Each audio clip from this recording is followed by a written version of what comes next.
এটা বিষয় দিলো যে শ্ৰুতি স্মৃতি বিভ্ৰাট। শ্ৰুতি স্মৃতি বিভ্ৰাট শব্দটো মই কিয় প্ৰয়োগ কৰিলো, যে এই শ্ৰুতি স্মৃতিয়ে প্ৰকৃততে আমাৰ ভাৰতবৰ্ষখনত বহুতো বিভ্ৰান্তিকৰ কথা চলাই আছে। এই শ্ৰুতি স্মৃতিবোৰৰ যিবোৰক শ্ৰুতি স্মৃতি বুলি এওঁলোকে কৈ আছে, সেই শ্ৰুতি স্মৃতিবোৰেই নানা কৰ্মকাণ্ডক প্ৰশ্ৰয় দিয়ে বুলি তেওঁলোকে এইবোৰ কৰে। মনুস্মৃতি বুলি কৈ দিয়ে মনু সংহিতাখনক, বা এইবোৰ যেই কি নহওক। মই এই বিভ্ৰাটৰ কথা ক'ব খুজিছো। কেলে ক'লো বিভ্ৰাট? 1980 চনত আমাৰ লখিমপুৰত, আমাৰ কটকীবৰী বুলি কয় বিহপুৰীয়াত, 1980 চনত ছাত্ৰ সন্থাৰ দোৰগোৰ আন্দোলন। সেই সময়তে আমাৰ মূলৰ অধিৱেশন আমি পাতিছিলোঁ, আৰু মই সেই সময়ত জিলা সম্পাদক। আৰু সেই জিলা সম্পাদক হৈ থকাৰ কাৰণে মোকে ৰাইজে অভ্যৰ্থনা সমিতিৰ সম্পাদকৰ দায়িত্বটো দিলে, আৰু সেই দায়িত্ব ভাগ পোৱাৰ পিছত ইফালে ছাত্ৰ সন্থা আন্দোলন, অসম বন্ধ হয় ঘনে ঘনে। গতিকে এইবোৰ সকলো মই তাৰমানে মেনেজ কৰিবলগীয়া হৈ গ'ল। ছাত্ৰ সন্থাৰ লগত মই আলোচনা কৰিলোঁ।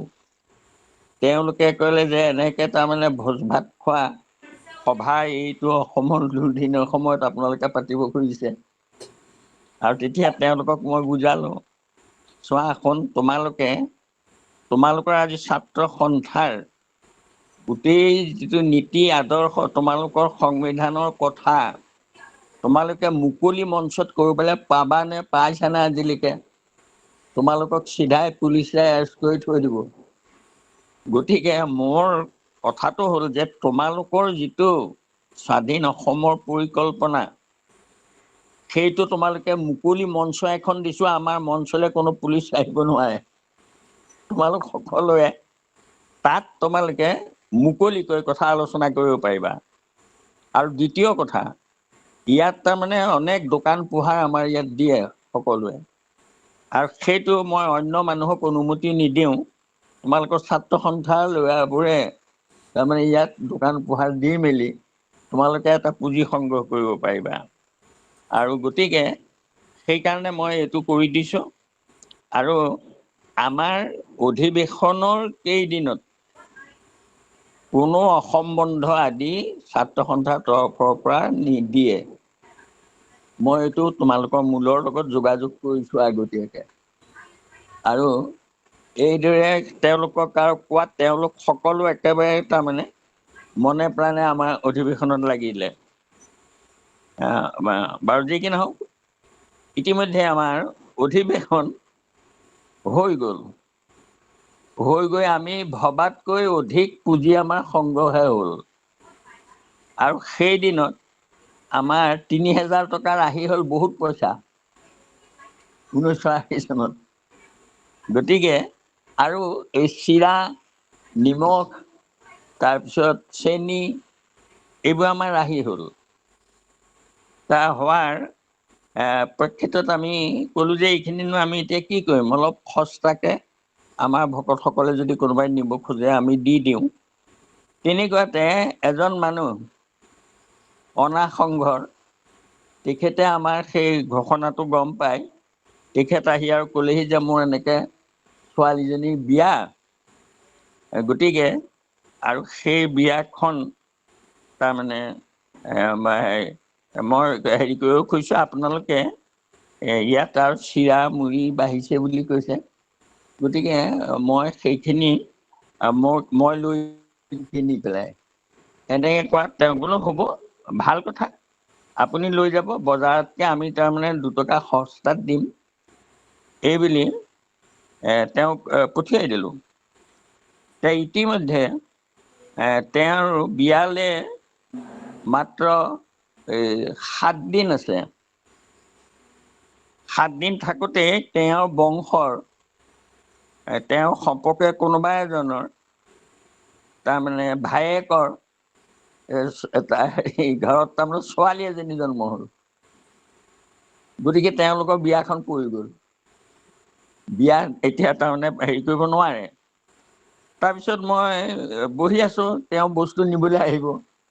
তাত দেখিছো মানুহজন তাৰমানে ক'লা মলা পৰি একেবাৰে হেৰিকে আহিছে।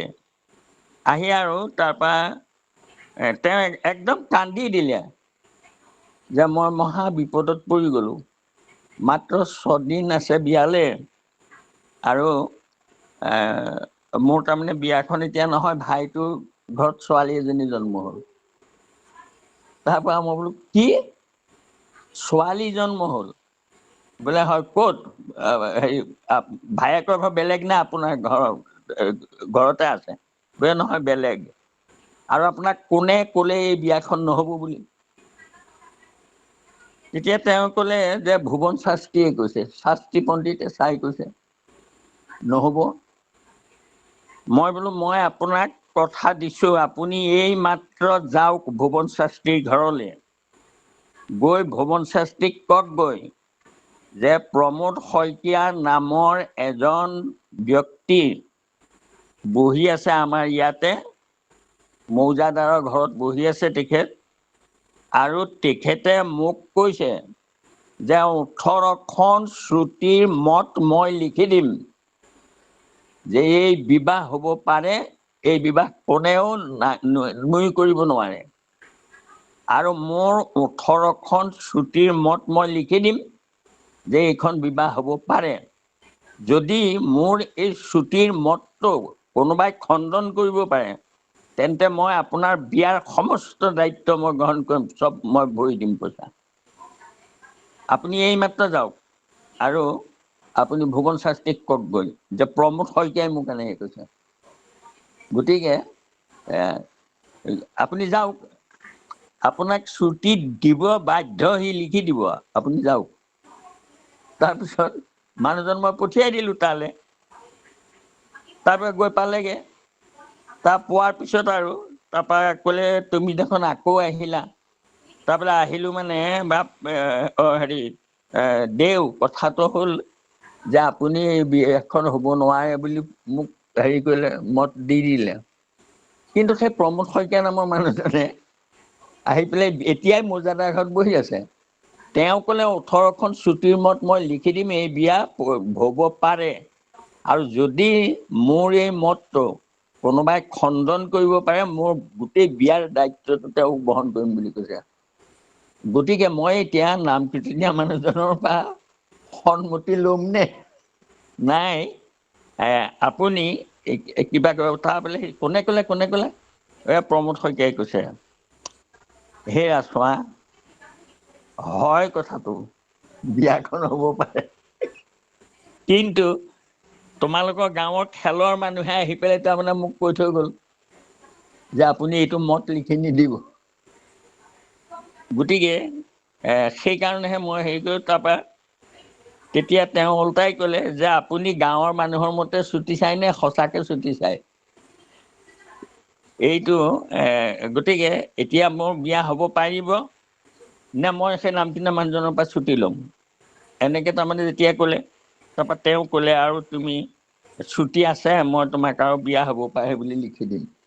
তাৰপৰা লিখি দিলে। তাৰপৰা মানুহজন একে হাঁহি হাঁহি মোৰ ওচৰ পাইছেহি।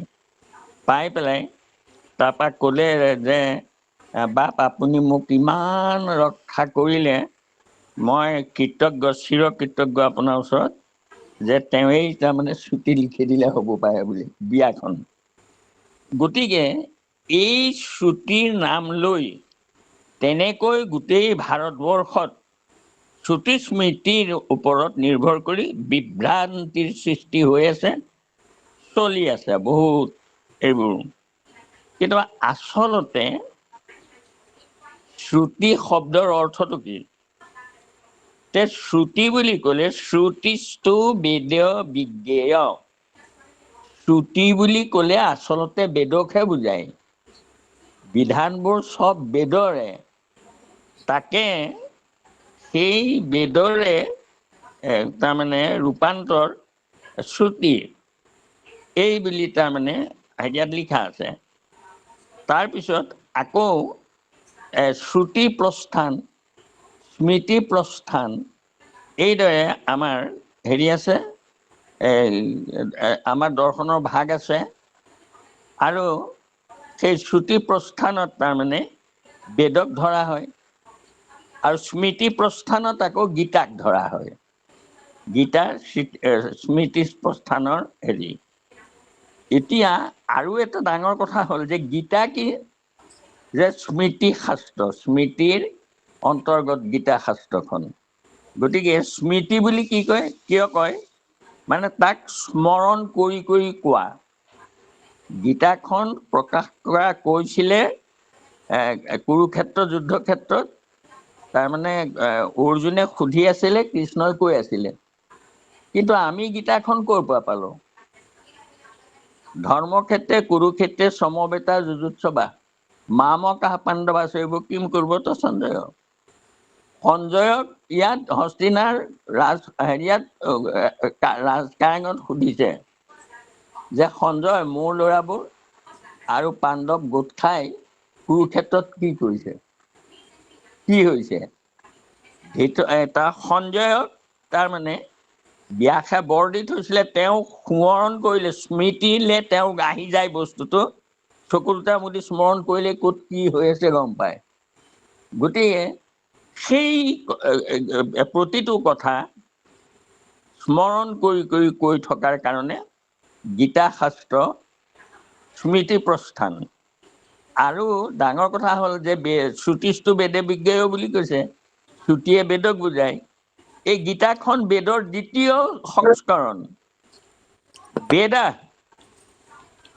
তত্ত্বদীপ নামৰ শাস্ত্ৰতে কথাখিনি লিখা আছে টীকাত, যে বেদা, গোটেই ধৰ্মবোৰ আমাৰ বেদতেই সিদ্ধ হৈ আছে, সকলো ধৰ্ম। যদি কোনোবাই বেদত নোপোৱা, তেতিয়াহ'লে বেদৰ দ্বিতীয় ৰূপান্তৰটো হ'ল শ্ৰীকৃষ্ণ ব্যাখ্যানী অৰ্থাৎ গীতা। অৰ্থাৎ বেদত নোপোৱা কথাখিনি, বুজিব নোৱাৰা কথাখিনি গীতাত বুজি পাবা। আৰু সেই গীতা হ'ল কি, স্মৃতি। তাৰমানে তেওঁ তাত কথাখিনি স্মৰণ কৰি কৰি কৈ থকাৰ কাৰণেও স্মৃতি। আৰু গতিকে আৰু বেদৰ দ্বিতীয় সংস্কৰণ বুলি কৈ দিলে। এই বেদত বুজি নোপোৱাখিনি গীতাত বুজিবা, গীতা তাৰমানে গীতাই বেদ, বেদৰ দ্বিতীয় সংস্কৰণ। আৰু তাৰপিছত বেদা শ্ৰীকৃষ্ণ ব্যাখ্যানে ব্যাস সূত্ৰাণি চৈবহি। আকৌ সেই গীতাখনো যদি ডাইৰেক্ট বুজি নোপোৱা, তেতিয়া গীতাৰ ওপৰত ব্যাসে সূত্ৰ সাহিত্য লিখি থৈ গৈছে, শ্লোকবোৰ ভাঙনি কৰি তাৰ অৰ্থবোৰ দি থৈ গৈছে। তাত তোমালোকে সহজে বুজি পাবা। তাৰমানে ব্যাস সূত্ৰও বেদৰ তাৰমানে হেৰি তৃতীয় সংস্কৰণ। তাৰপিছত ক'লে যে সমাধি ভাষা ব্যাসস্য, ব্যাসৰ সমাধি ভাষা। তাৰমানে যিখন পুস্তক লিখাৰ পিছত তেওঁ কলম নধৰিলে আৰু সমাধি দিলে, কলম হেৰিয়াৰ দোৱাত কলম তাৰমানে পুতি থলে, আৰু সমাধি দিলে মানে আৰু সেয়া উলিয়াই নললে। সেই সমাধি ভাষা ব্যাসস্য হ'ল ভাগৱত। ভাগৱত কি, বেদৰ শেষ সংস্কৰণ। বেদত যিমান কথা আছে, বেদৰ ৰহস্য ধৰ্মটো ভাগৱতত সংস্থাপিত হৈ আছে। গতিকে এই শ্ৰুতি প্ৰস্থান আৰু এই স্মৃতি প্ৰস্থান, স্মৃতি প্ৰস্থান সেয়া গীতা হ'ল। তাৰপৰা শ্ৰুতি বেদ, আৰু বেদৰ শেষ সংস্কৰণ হ'ল তাৰমানে ভাগৱত। এতিয়া আমি কথাটো চাব লাগে এইটো, যে আমি শ্ৰুতি বুলি ক'লে কি বুজি পাওঁ। আমাৰ গীতাত তাৰমানে বিভ্ৰাটটো কেনেকে ঘটে, আমাৰ ঘোষাত লিখা আছে, মাধৱে বলন্ত শ্ৰুতি স্মৃতি মোৰ আজ্ঞা বাণী জানা নিষ্ঠে, আকৌ উলংঘিয়া যিটো জন প্ৰৱৰ্তয়, সিও ঘৰিলে মোৰ আজ্ঞা চেদি, মুকত দেশ কৰি লেক আতি, মোৰ ভক্ত সন্ত বৈষ্ণৱ সিটো নহয়। এই ঘোষা আৰু বিভ্ৰাট ঘটাই সকলো মানুহে ক'ব বিচাৰে, বিশেষকৈ অধ্যয়নহীন মানুহবোৰে, প্ৰকৃত ৰহস্য নজনা মানুহবোৰে এই কথাটো ক'ব বিচাৰে যে সেয়া মাধৱদেৱে শ্ৰুতি আৰু স্মৃতি মানিব লাগে বুলি কৈছে। এতিয়া সেই শ্ৰুতি আৰু স্মৃতি মানিব লাগে বুলি কৈছে বুলি কলৈ পোনাই দিয়ে? তেওঁলোকক যদি কিবা এটা শ্ৰুতি চোৱাবলৈ যায়, তেওঁলোকে কি কৰে, কোনোবা এজন ঋষিয়ে মত এটা দি থোৱা শ্ৰুতি এখন চাই কৈ দিয়া আমুক ঋষিৰ মতে এইটো, তামুক ঋষিৰ মতে এইটো। গতিকে শ্ৰুতয়ো বিভিন্ন,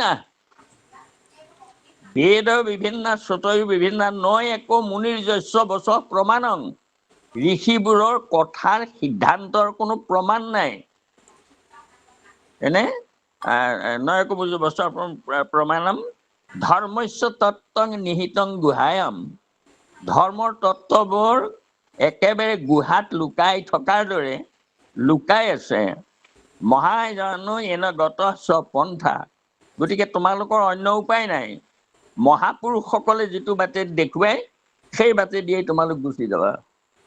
এই বুলি আপোনাৰ তাহানিখনে এই কথাটো প্ৰকাশ হ'ল। গতিকে মহাজন কোন? এতিয়া মহাজনে দেখুওৱা পথ আৰু সেই পথেদি তোমালোক যাবা। শ্ৰুতি বিভিন্ন। এতিয়া প্ৰশ্ন হ'ল যে শ্ৰুতয়ো বিভিন্ন, শ্ৰুতিবোৰ বিভিন্ন, আৰু কোনো ঋষিমুনিৰ লগত কাৰো কথা নিমিলে। গতিকে সেইকাৰণে মানুহৰ মনত তাৰমানে সন্দেহ হয়। এতিয়া ইফালে কৈছে যে শ্ৰুতি বুলি ক'লে বেদকহে বুজায় আচলতে। আৰু বেদৰ আৰু দ্বিতীয় কথাটো হ'ল, আমাৰ হেৰিয়াত নিবিড় নৱোদিত সংবাদত লিখা আছে, ঋষি মুখে আন ধৰ্ম কৰায়া বেকত, পহিলা আপোন মুখে নিজ ধৰ্ম যত, যাক জানি মহাসুখে মূঢ়জনো তৰে, অজাতি পাতকী যাক জানিলে নিস্তৰে। তে কি কৰিলে? ঋষি মুনি সকলৰ মুখেদি আন শ্ৰুতি স্মৃতি প্ৰকাশ কৰালে, নিজ মুখে নিজৰ শ্ৰুতি নিজে কৈ থৈ গুচি গ'ল। পহিলা আপোন মুখে নিজ ধৰ্ম যত। ঋষিসকলৰ হতুৱাই বেকত কৰোৱা শ্ৰুতি স্মৃতিবোৰ, সেইকাৰণে শ্ৰুতয়ো বিভিন্ন। আমুক ঋষিয়ে এইটো কৈছে, তামুক ঋষিয়ে এইটো কৈছে, তামুক ঋষিয়ে এইটো কৈছে। গতিকে বিভিন্ন শ্ৰুতি দিব পাৰে, তেওঁলোকে এক হ'ব নোৱাৰে তাত। কিন্তু সেইকাৰণে এতিয়া আমাৰ কৃষ্ণ, ভগৱন্ত কৃষ্ণই কৈছে যে মই ঋষিসকলৰ মুখেদি আন ধৰ্ম বেকত কৰালো, মই নিজ মুখে নিজ ধৰ্মৰ কথা কৈ থৈ গৈছো। আৰু সেই শ্লোকটো হ'ল, শ্ৰুতি স্মৃতি মম বাগ্যে জস্ত লংঘ প্ৰৱৰ্ততে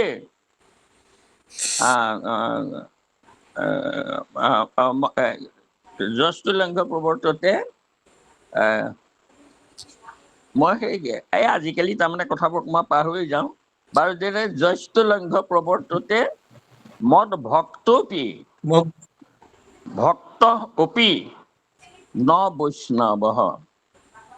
মাধৱে কৈছে শ্ৰুতি স্মৃতি মোৰ আজ্ঞা আৰু বাণী। শ্ৰুতি আৰু স্মৃতি মোৰ আজ্ঞাবাণী।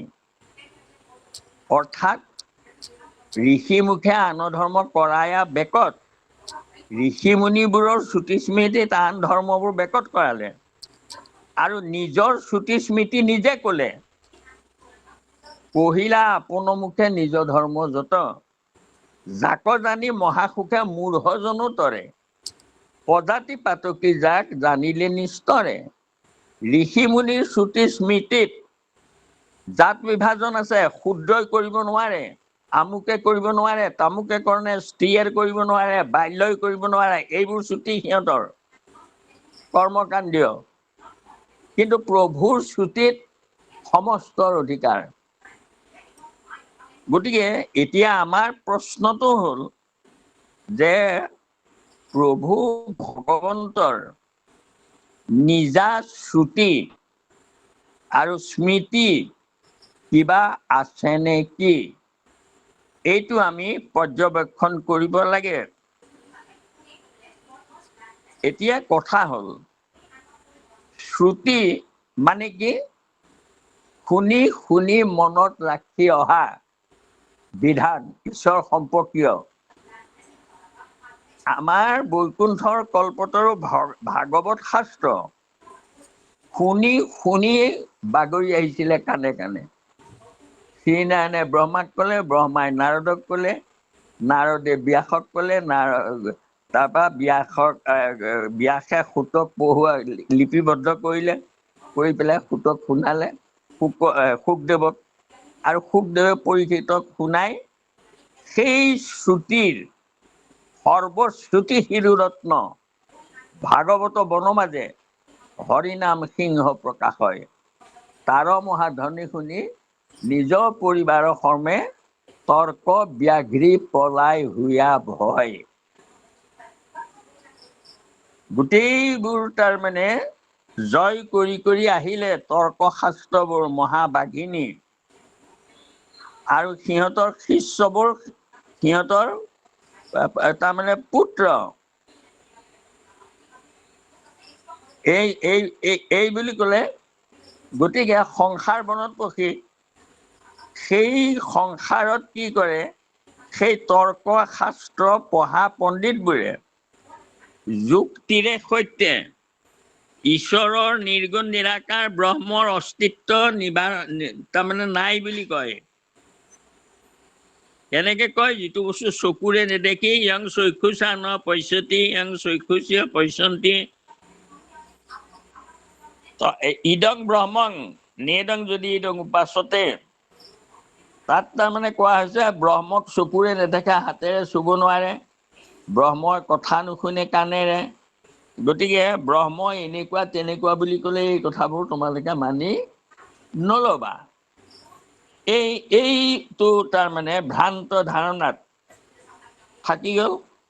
আৰু শেষত গৈ পেলাই সেই ঋষি মুখে তাৰমানে সেইবোৰ বেকত কৰাইছিলে তেওঁৱেই, আৰু নিজৰ মুখেৰে নিজৰ শ্ৰুতি কৈ গ'ল যে ভাগৱত শ্ৰুতি হয়নে? বোলে কিয় নহ'ব? শ্ৰুতি শুনি শুনি মনত ৰখা কথাবোৰক তাৰমানে শ্ৰুতি বুলি কয়, শুনি মনত ৰাখিছিলে। তেনে ভাগৱত কেনেকৈ শ্ৰুতি হ'ল? শ্ৰুতিয়েই নহয়, সৰ্বশ্ৰুতি শিৰোৰত্ন ভাগৱত বনমাজে হৰিনাম সিংহ প্ৰকাশ হয়। তাৰ মহাধ্বনি শুনি সেই তৰ্ক ব্যাঘ্ৰী বিভিন্ন শ্ৰুতিৰ বিভিন্ন শ্ৰুতয়ো বিভিন্ন, এইবোৰ চব পলাই পত্তং দিয়ে এই শ্ৰুতিৰ সৰ্বশ্ৰুতি শিৰোৰত্ন ভাগৱত। আৰু ভাগৱত কি? কাৰ বাণী? প্ৰভু ভগৱন্তৰ নিজ মুখৰ বাণী। এই কথাটো জানো মিছা? বোলে হয়। ভাগৱত কাৰ বাণী? বোলে মম বাক্য, মোৰ বাণী, মই কৈছো, শ্ৰীনাৰায়ণে ব্ৰহ্মাক কৈছে। গতিকে ব্ৰহ্মাই নাৰদক এইদৰে মুখ বাগৰি আহিছে, শুনি শুনি মনত ৰাখিছে। গতিকে ভাগৱতে শ্ৰুতি ৰত্ন, সৰ্বশ্ৰুতি শিৰোৰত্ন, সকলো শ্ৰুতিৰ আটাইতকৈ তাৰমানে ওপৰৰ হ'ল সৰ্বশ্ৰুতি শিৰোৰত্ন, আৰু এয়া মাধৱৰ বাণী। এই কথাটো প্ৰত্যক্ষ প্ৰমাণ যে শ্ৰুতিয়েই নহয়, শ্ৰুতি শিৰোৰত্ন আৰু ভাগৱত এয়া শ্ৰুতি। আৰু কি? বাণী। কাৰ বাণী? শ্ৰীনাৰায়ণৰ বাণী। গতিকে মম বাগ্যে শ্ৰুতি স্মৃতি মম বাগ্যে, শ্ৰুতি আৰু স্মৃতি মোৰ নিজৰ বাণী। যস্তু লংঘ প্ৰৱৰ্ততে, যদি এই শ্ৰুতি স্মৃতি কোনোবা ভোকতেও উলংঘ কৰে, অৰ্থাৎ ভাগৱত আৰু গীতাৰ মত যদি কোনোবাই শৰণৰ কথা উলংঘা কৰে, আনবোৰ দূৰৰ কথা, মোৰ ভকতেও উলংঘা কৰিব নোৱাৰিব ভাগৱত আৰু গীতাৰ কথা। এই সত্য যদি উলংঘা কৰে, মত ভক্ত হবি ন বৈষ্ণৱ, তেওঁলোক ভকতৰ শাৰীটো থাকিব নোৱাৰে, বৈষ্ণৱৰ শাৰীটো থাকিব নোৱাৰে যদি মোৰ বাণী উলংঘা কৰে। মোৰ বাণী অৰ্থাৎ ভাগৱত উলংঘা কৰিলে তেওঁ ভকত কেনেকে হ'ব? গতিকে মম ভক্ত হপি ভক্তপি ন বৈষ্ণৱ বুলি লিখা আছে শ্লোকটোত। গতিকে মোৰ ভকতেও শ্ৰুতি স্মৃতি উলংঘা কৰিব নোৱাৰে, কৰিলে তেওঁলোকে ভকততকে তলৰ খাপটো বৈষ্ণৱৰ শাৰীতে নাথাকিব। গতিকে এয়া কি শ্ৰুতি, কি ভাগৱত। দ্বিতীয়টো মম স্মৃতি, মম বাগ্যে, মোৰ আজ্ঞা আৰু বাণী। এতিয়া আজ্ঞা, গীতা কি বোলে স্মৃতি, হয় নে নহয়? স্মৃতি বোলে হয়, স্মৃতিয়েই নহয়, স্মৃতিৰ শিৰোৰত্ন গীতা। আৰু গীতাত কি আছে বোলে? আজ্ঞা আছে। কাৰ? প্ৰভু ভগৱন্তৰ। সেই আজ্ঞা কি? মন মনা ভৱ মদ ভক্ত মদ জাজি মাং নমস্কৰো মামে বৈশ্যসি সত্যং তে প্ৰতিজান প্ৰিয়সীমে। ও মোতে মাত্ৰ সদা দিয়া মন, মোৰ ভক্ত হোৱা সৰ্বক্ষণ। মোকে পূজা মাত্ৰ, মোকে কৰা নমস্কাৰ।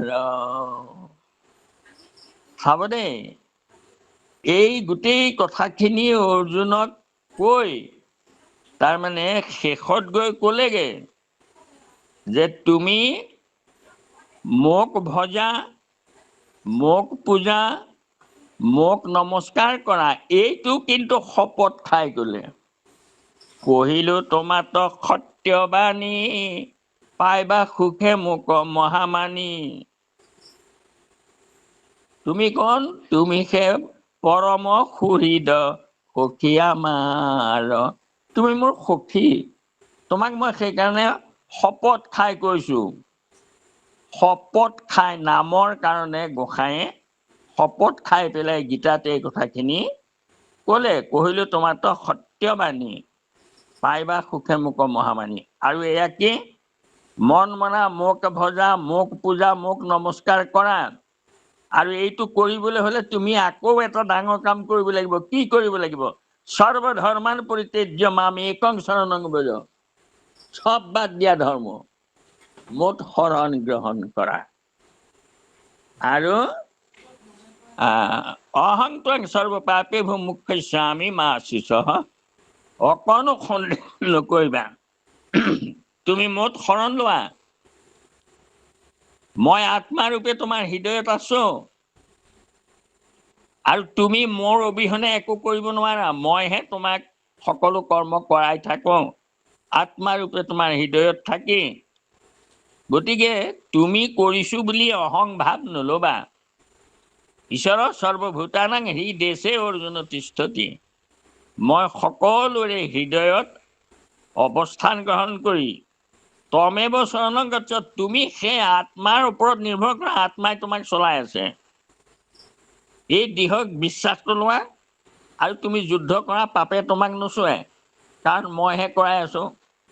যদি তুমি কৰ্তা বুলি নিজক নাভাবা, অহংকাৰ নহয়, তেতিয়াহ'লে তোমাক একো কৰ্মবন্ধ তোমাৰ হ'ব নোৱাৰে। কাৰণ মই কৰাই আছো, মোত অৰ্পণ কৰি লাগে কৰ্ম সিদ্ধি হওক নালাগে নহওক, মোতে অৰ্পি সদানিত কৰ্ম কৰিও ক। আৰু সহস্ৰ ধৰ্মান মম অভ্যসিদ্ধি বিন্দুতি মানৱা। নিজ নিজ ধৰ্মৰ দ্বাৰা মোক তোমালোকে উপাসনা কৰা। নিজ ধৰ্ম মানে কি? এতিয়া নিজ বুলি ক'লে কাক বুজাই? বোলে মই বুজাই। মইনো কিন? যে শৰীৰক মই বুলি বুদ্ধি হইলা হত, হিয়াতে হেৰাইলা প্ৰভু খোজো বাহিৰত। যে হৃদয়তে আছে, মনটো তুমি তাত লগাই দিয়া, তেওঁৱে কৰাই আছে তোমাক সকলো কৰ্ম। এইভাৱে মই কৰাই আছো। গতিকে তুমি যদি নিজৰ দায়িত্বটো এৰি দিয়া, অহংকাৰটো এৰি দিয়া, মই দেহ নহয়, মই আত্মা, আৰু মই দেহেৰে একো কৰিব নোৱাৰোঁ, মোক সকলো ঈশ্বৰে কৰাই আছে, এই ভাৱটোৰে সৈতে তুমি কৰ্ম কৰি গৈ থাকা, তোমাৰ দোষ পাপ একো নালাগে। আৰু এইটো কি ভগৱন্তৰ আজ্ঞা। ইয়াতকৈ আৰু ডাঙৰ আজ্ঞা কিবা আছেনে? সৰ্ব ধৰ্মান পৰিত্যাজ্য মাম এক, মোত শৰণ লোৱা একমাত্ৰ। গতিকে এই স্মৃতি গীতা স্মৃতি হয়, আৰু মম আজ্ঞা মোৰ আজ্ঞা, আৰু বাণী যে ভাগৱত মোৰ বাণী। আৰু ভাগৱত শ্ৰুতি হয়নে বোলে? শ্ৰুতি বাদ দিয়া, সৰ্বশ্ৰুতি শিৰোৰত্ন, ভাগৱত একেবাৰে শ্ৰুতিৰ শিৰোৰত্ন, আৰু গীতা স্মৃতি প্ৰস্থানৰ শিৰোৰত্ন। আৰু গীতা আৰু ভাগৱত দুয়ো কি? বেদৰ ক্ৰম বিকাশ। গতিকে শ্ৰুতি বুলি ক'লে বেদক বুজায়। এইখিনি ৰহস্য কথা। কিন্তু আজি আমাৰ সমাজত কেনেকুৱা বিভ্ৰাট ঘটি আছে, বলি কাটিবলৈ দিয়া বিধানবোৰো ছুটি দেই, মাছ মাংস খাবলৈ দিয়া বিধানবোৰো ছুটি, নৰ বলি পৰ্যন্ত দিব পৰা। এইটো কামাখ্যাত মানুহৰ মূৰ ওলাই, এতিয়াও সেই অন্ধবিশ্বাস, এতিয়াও সেইবোৰ ছুটি আছে। তিনিমুনি বাটত গৈ পেলাই কিবা পূজা কৰি পেলাই তাৰমানে কাৰোবাক উদৰি ৰোগ হ'বলৈ অভিশাপ দিয়া ছুটি আছে, আজিকালিও চলি আছে এইবোৰ। গতিকে এই কথাবোৰ আমি বিশেষকৈ মই আনৰ কথা নকওঁ, আমাৰ ভকতসকলে এই কথাবোৰ বিতংভাৱে নিজে জানিব লাগে। আৰু জনাই নহয়, আমাৰ ভকতসকলক এই শুদ্ধ জ্ঞানটো আমাৰ ভকতৰ মাজত নিজেও প্ৰকাশ কৰিবলৈ চেষ্টা কৰিব লাগে, প্ৰচাৰ কৰিবলৈ চেষ্টা কৰিব লাগে। আমাৰ ভকতসকল নিমাক্ষিত ভকত, তেখেতসকলক কোনোবাই বিভ্ৰাট ঘটাব পাৰে। গতিকে সেইকাৰণে আমাৰ প্ৰত্যেকৰে এইটো দায়িত্ব যে আমি এই শ্ৰুতি স্মৃতি বিভ্ৰাটৰ পৰা আমাৰ ভকতসকলক মুকলি কৰি দিব লাগিব। তেওঁলোকৰ হৃদয়ত এইটো কথা বুজাই দিব লাগিব যে আমাৰ কাৰণে শ্ৰুতি ভাগৱত আৰু স্মৃতি গীতা। গতিকে ভাগৱত আৰু গীতাই যিটো ধৰ্মৰ কথা আমাক কৈছে, সেয়ে শ্ৰুতি, আৰু সেয়ে ভাগৱতেই বেদৰ শেষ, আৰু স্মৃতি গীতাও ভাগৱতৰ দ্বিতীয় বেদৰ দ্বিতীয় সংস্কৰণ। এই কথাবোৰ অকণো সন্দেহ নোহোৱাকৈ নিজেও বিশ্বাস কৰক, আৰু আপুনি আচৰিত ধৰ্ম আনকো শিকাওক। এই কথাই মই চমুকৈ আজি আপোনালোকক ক'লোঁ। বাপসকল, মই যোৱা ৰাতি তাৰমানে মোৰ ঘৰৰ কাষতে অনা সংঘৰ এখন বিয়া আছিলে, আৰু সেই বিবাহখন তাৰমানে সকলো আয়োজন মই কৰি মেলি লৈ, সংঘৰ ভকত, মাহেকীয়া মানুহ এইঘৰ, গতিকে তেওঁলোকক এইবোৰ আয়োজন কৰি দিওঁতে মেলোতে মোৰ ৰাতি 1:30 বাজিলে। আৰু 1:30 বজাত, আজিকালি মই 9টা বজাতে শুওঁ সদায়, কিন্তু কালি যেতিয়া 1:30 বাজিলে, তে ৰাতিপুৱা আহি আৰু 1:30 বজাত আহি শুইছোঁ। গাটো এতিয়াও দুৰ্বল মোৰ। আমাৰ হাতীমূৰীয়া বাপু ইতিমধ্যে আহি পালেহি। উমাশংকৰ শইকীয়া বাপু পালেহি আমাৰ গৃহ, আৰু এতিয়া তেখেতকে সংযোগত দেখিছোঁ আছে। যেই কি নহওক, আমাৰ চিত্ৰ হাজৰিকা বাপ আছে, আৰু কোন কোন আছে মই ইয়াত তাৰমানে সকলোকে দেখা নাই। যেই হওক, বাপ বান্ধৱ নাই, কিবা এটা দিয়ক বুলি তাৰমানে কোৱাত আৰু মই লৰালৰিকৈ এই বিষয় ভাগিকে আপোনালোকলৈ আগবঢ়াই দিলোঁ। আৰু ইয়াত হ'ব পৰা অপৰাধখিনি নিশ্চয় তেওঁৰ কথা কৈছোঁ, প্ৰভু ভগৱন্তইনো তেওঁহে কোৱাইছে মোক। গতিকে নিশ্চয় অপৰাধ নধৰিব। তথাপিতো মোৰ কওঁতে মেলোতে অলপ তাৰমানে কিবা অহংভাৱ হয়তো আহিবও পাৰে, আমি মানুহ। গতিকে সেই অপৰাধখিনি, মোৰ অহংকাৰটো দূৰ হওক। মই লোকক কৈ আছোঁ, কিন্তু মই নিজে আকৌ ভাবি আছোঁ নেকি মই গৈছোঁ বুলি। গতিকে সেইটো অপৰাধ হ'ব পাৰে, অজানিতে কৰিব পাৰোঁ। সেই অপৰাধখিনি প্ৰভু ভগৱন্তই মৰিখন কৰিব, আৰু আপোনাৰ সবে মৰিখন কৰিলে ভগৱন্তই মৰিখন কৰিব। ইয়াকে আশা ৰাখিছোঁ। অপৰাধ বিনাশন তজু নম নাৰায়ণ, জানি নামে পুখুৰী শৰণে, আনৰ গতি নাহিকে মৰণে, অপৰাধ ক্ষমা কৰি তুমি দয়াশীল হৰি, মোক ৰক্ষা কৰিও চৰণে, মোক ৰক্ষা কৰিও চৰণে, কৃষ্ণ কৃষ্ণ মাধৱ বান্ধৱ উধাৰবা, কৃষ্ণ কৃষ্ণ শ্ৰীমন্ত শংকৰ হৰি ভকতৰ, জানা যেন কল্পতৰু, তাহান্ত বিনাই নাই নাই নাই, আমাৰ পৰম গুৰু, আমাৰ পৰম গুৰু, আমাৰ পৰম গুৰু, কৃষ্ণ কৃষ্ণ মাধৱ বান্ধৱ উধাৰবা, কৃষ্ণ কৃষ্ণ। কৃষ্ণ